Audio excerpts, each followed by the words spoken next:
Hi, I'm Jeremy, and you're listening to Verse by Verse. The city of Jerusalem plays a prominent role in the story of the Bible. But do you know the story of how it became Jerusalem?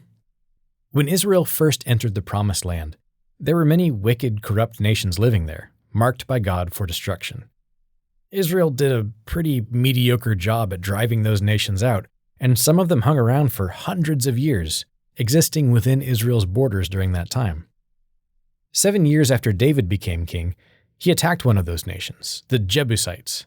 Their city, Jebus, was well fortified and difficult to assault, which was part of the reason it had remained undefeated for so many centuries. David promised his troops that whoever made their way into the Jebusite stronghold and began the attack would become captain of the army, and it was Joab, David's nephew, who took up the challenge. Now, the Hebrew of the biblical account is a little difficult to translate, but apparently Joab climbed his way into Jebus through a water shaft and began the attack. Through his efforts, the city ultimately fell. The Jebusites were defeated, and Jebus was renamed Jerusalem, the city from which David would rule all of Israel. What Joab did was incredibly impressive. He led the charge into what had been, for hundreds of years, an unassailable city. But if you know Joab's story, you also know that it doesn't end well. He proved himself over time to be a talented military strategist. He was instrumental in many important future battles.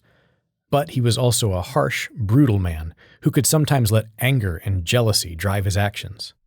More than once, Joab assassinated political rivals he either distrusted or held grudges against, even when it risked destabilizing the entire kingdom. In the end, David's son Solomon would execute Joab as punishment for those murders, which, after a long and convoluted journey, finally brings us to today's verse. Proverbs 16:32. He who is slow to anger is better than the mighty, and he who rules his spirit than he who takes a city. That's a proverb from Solomon himself.